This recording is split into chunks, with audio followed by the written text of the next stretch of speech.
Use your eyes. Blop. I have my other octopus, bug-eyed blue octopus, here to help me with today's video. We're going to be talking about my experience with the, quote, neurological issue between my brain and my eyes from kindergarten to 2nd grade.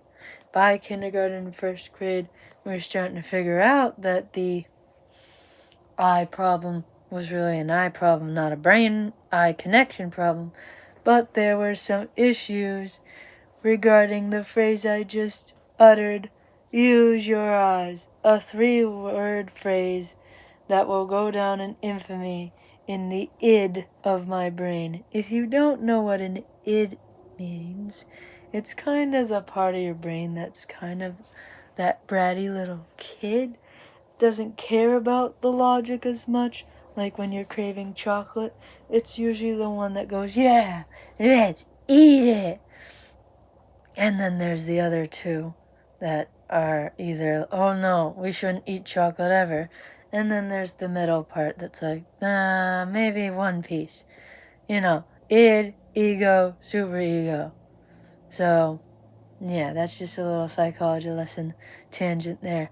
Now, let's get into the story.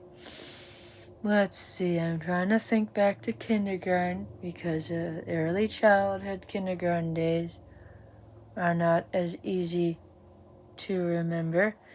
So, by this point in the story, we've gotten past the only her weakness is daycare incidents, and I've been placed into a preschool at my elementary school down the road where I'm being treated as if I had autism and the neurological disorders coming up.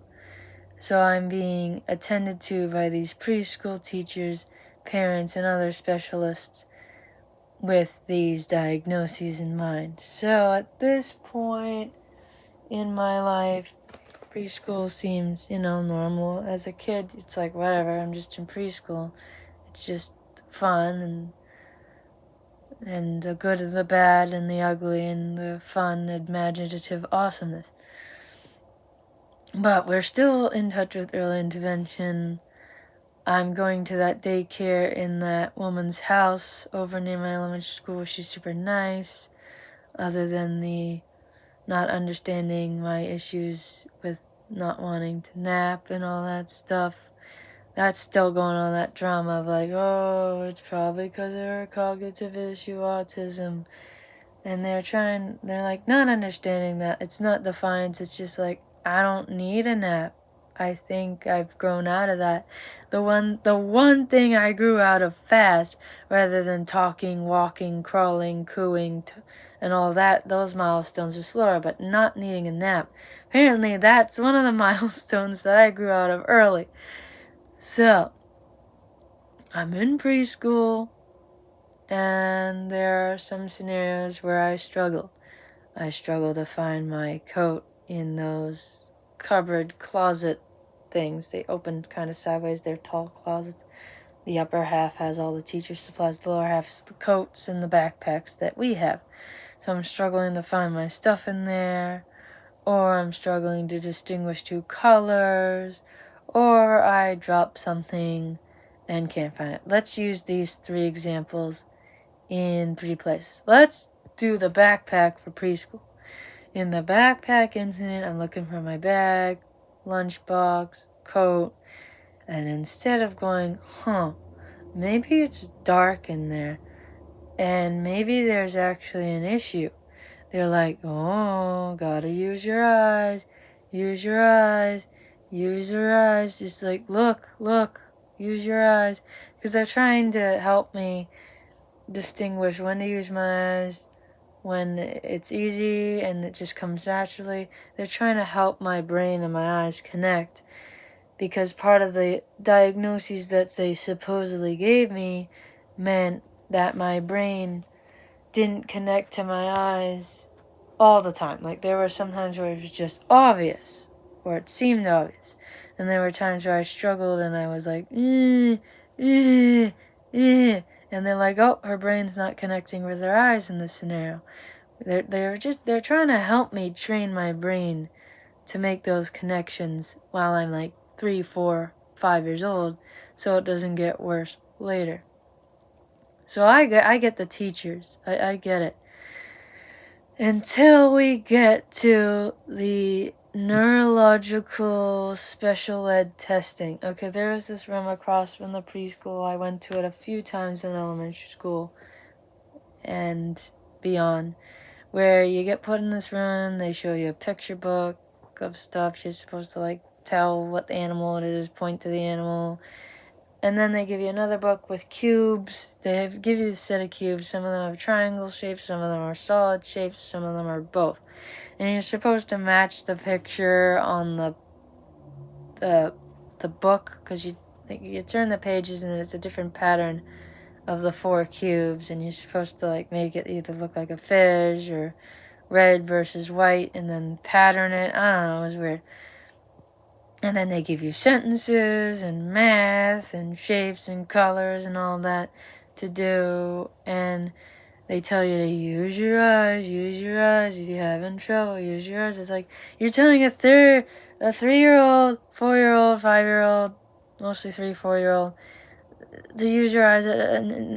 Nah, I'm not even thinking of that. I'm comprehending, like, what the heck am I doing? Why am I doing these shape thingies? And I don't have any concept of time yet, but I can see that you're looking at a watch and a clock. What are you doing? Like, you're staring at me the whole time. Usually when I do these pattern arts and craftsy reading and shapes and comprehending what I just read, I'm not being like stared at like this close, the microscope, and your eyes are like digging into my soul. I didn't, as a 3 or 4-year-old, I didn't comprehend that they were like digging their eyes into my soul, but that's the feelings I just couldn't express. Like, what are you doing? You're putting me under a microscope like a lab rat, and it's like you're saying use your eyes every like freaking 5 minutes, and it's like you're in this room for like 45 minutes, so do the math. It's around 8, 9 times you're saying use your eyes over and over. You're gonna make this my trigger phrase. Oh, no, wait, you did, because we're gonna fast forward to the future really quick. Like, I was searching for something in the fridge a few days ago, and Dad's like, look, use your eyes, see it. It's like, you just poked a bear.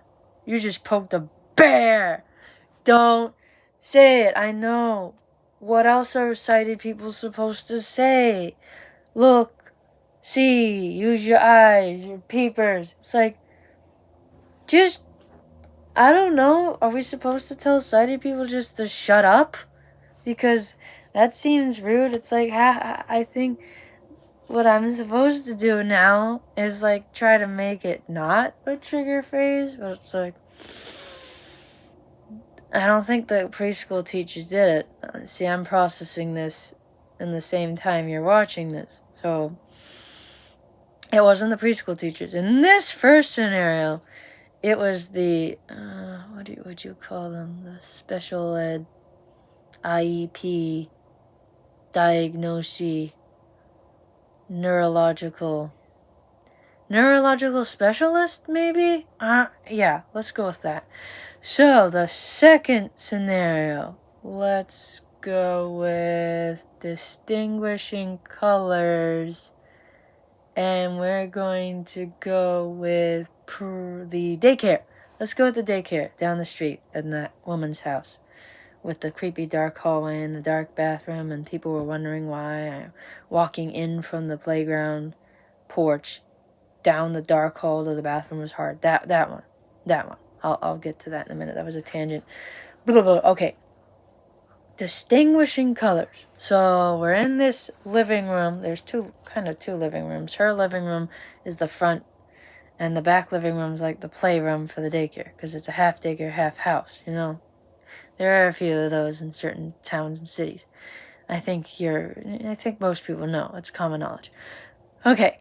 There are blocks, there are mats, there are toys, there are books, and they're all they all involve color. Most of them involve color, like the Duplo Legos, those cardboard or foam giant building blocks that look like bricks. Oh, I used to love those. And then there's the foam or wood building blocks too. So there's a big window and there's some small windows. So there's some light coming in, but when the light overhead's turned off, it can be a teensy bit dim, especially to a 3-4-year-old that is still wrestling with the concept of what's dim, what's not, because it's part of the issue that I actually have. I'm distinguishing colors. I'm trying to find blues and greens, like dark blue, dark green. Especially Legos. Green and blue look so similar, especially the old Legos. Like back in, this is 2003, 2004, where the blue and the green were practically the same freaking color. At least to me. So I'm fidgeting, I'm whining again. I'm 4 years old. I'm not getting my colors right. I know there's green, I know there's blue. I've learned my colors at this point. I know. But the difference between them. And they're like, use your eyes. Try to use them. Try to see the difference. And I get, no, in this instance, these daycare people, they were starting to get it. They understood it more than the neurological special ed people.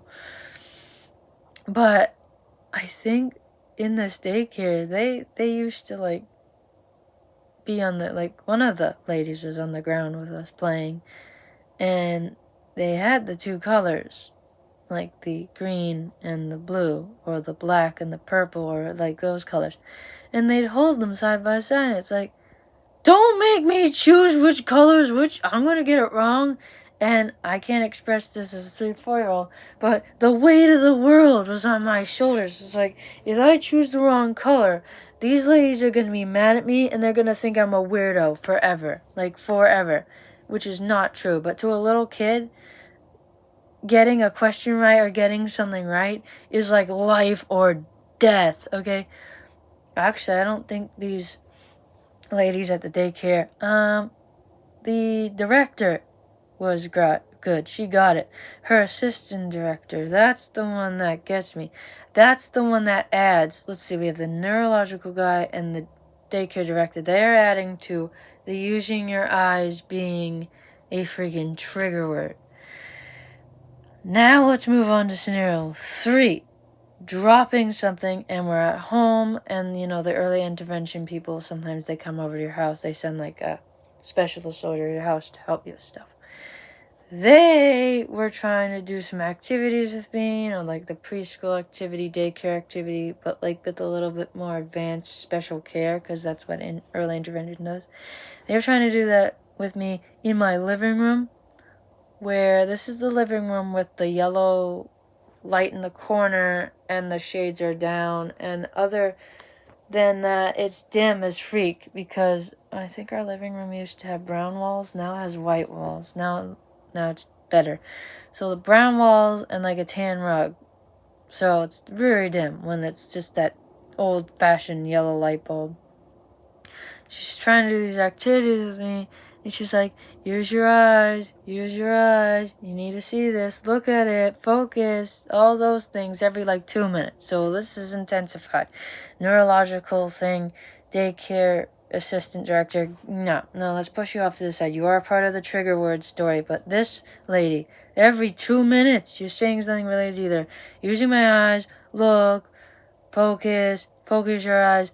And then she's talking to my parents, because my dad wasn't there. She's talking to my mom. My mom's in the kitchen making coffee and stuff. I didn't know this when I was 3-4, but I was going to assume she was making coffee and trying to like be a hospitable host to this woman from early intervention. She's like, she's not using her eyes. She's not focusing. And then she has this like stack of suggestions, whether I think it was some like sheets and activities and stuff and some books. She's like, you maybe use these, maybe do this, maybe do that.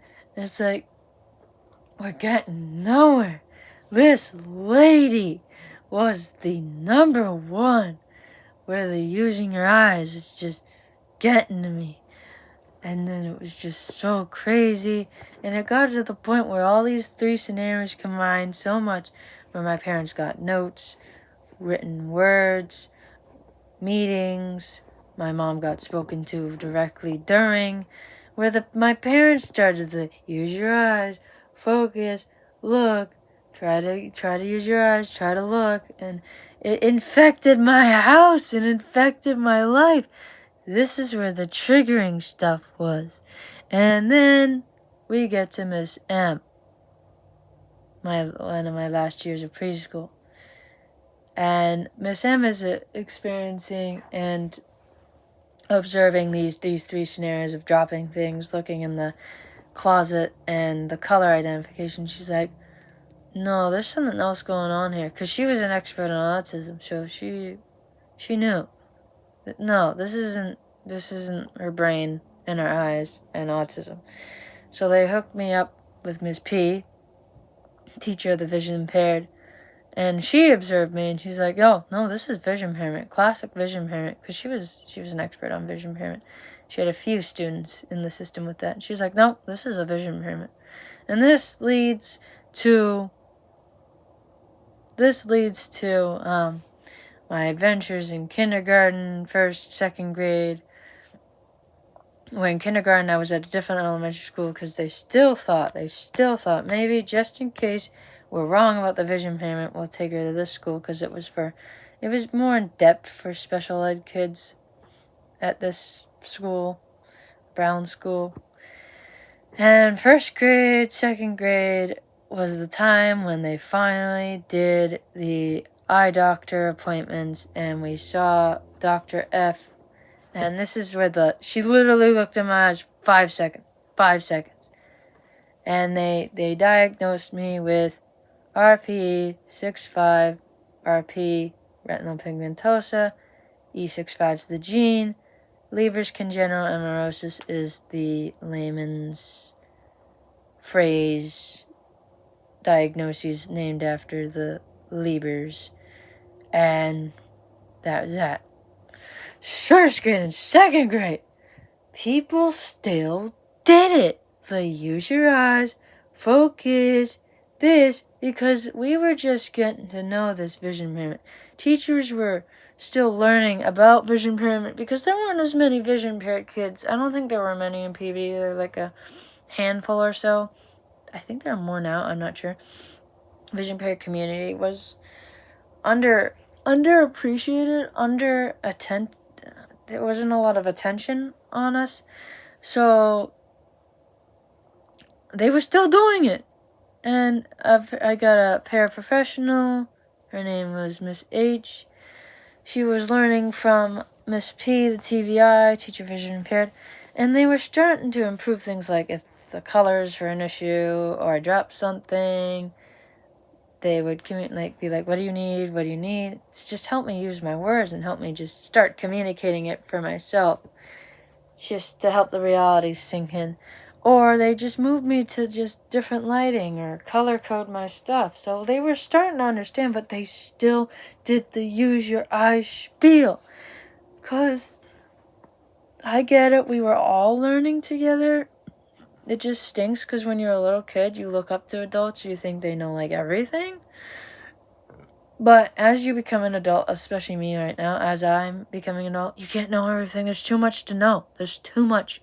It's like, you should know like a basic amount of most subjects, but I can't know every subject to an expert level. It's just impossible. So I'm starting to realize that. But kids don't realize that, so they were still doing this use your eyes stuff. By the time I got to second grade, I think the teachers I used to have, the doctors and my TVI and paraprofessional, they got in touch with the second grade teacher, and I think they warned her before I got to her class, and she was the best. Also my third grade teacher too, which was kind of cool because we had her 2 years in a row. She got it.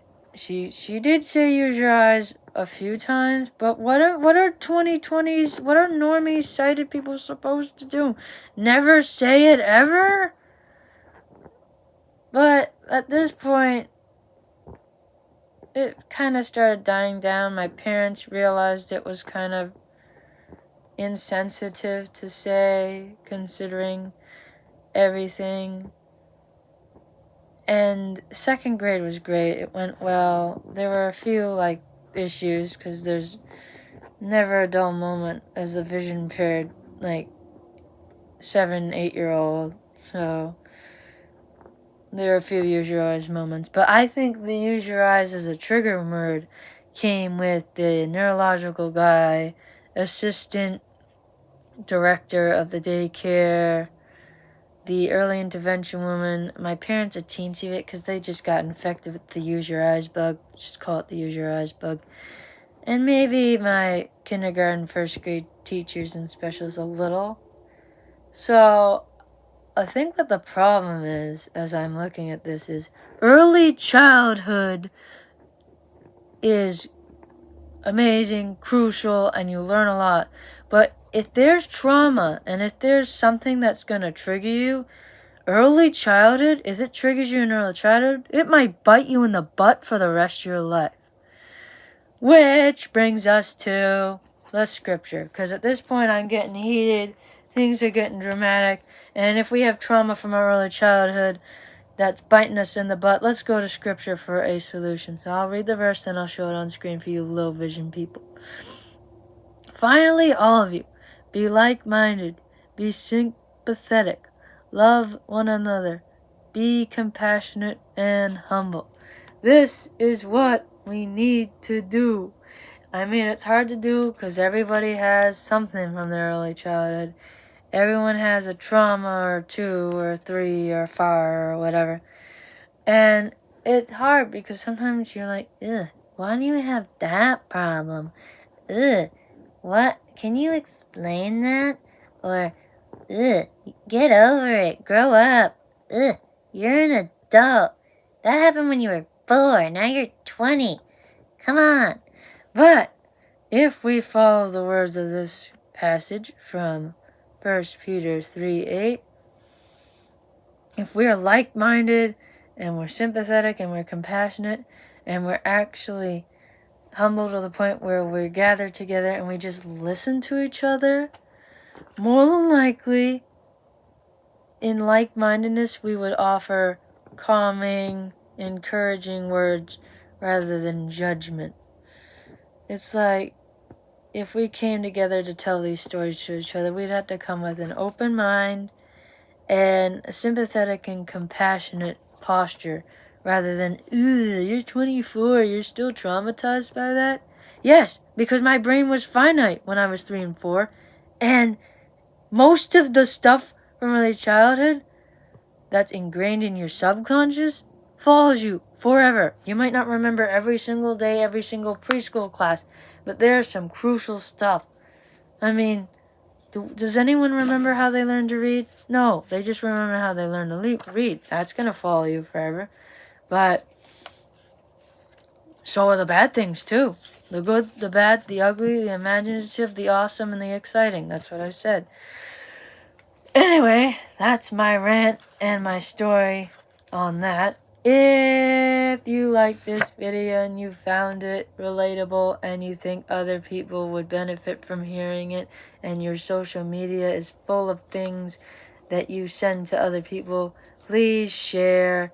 If you share it with others, the algorithm will share it with others too. Like, it will match your share.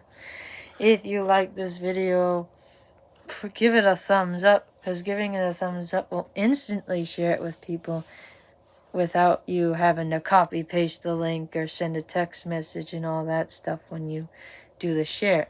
But you can do both of those because the algorithm will go double, and the double portion of that will happen.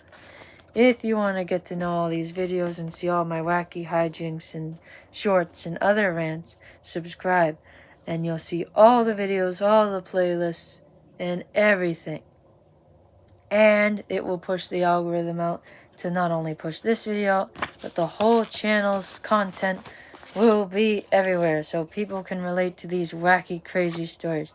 And if your YouTube app isn't already exploding and you want to get these videos ASAP and know the latest stuff and get the latest posts and always watch those funny vision impaired shorts, ring the notification bell. When you ring the bell, you get the stuff for the bell tolls. It tolls for us. Alright, vision impaired and other people. This has been Use Your Eyes. Until next time, say goodbye, blue bug-eyed octopus.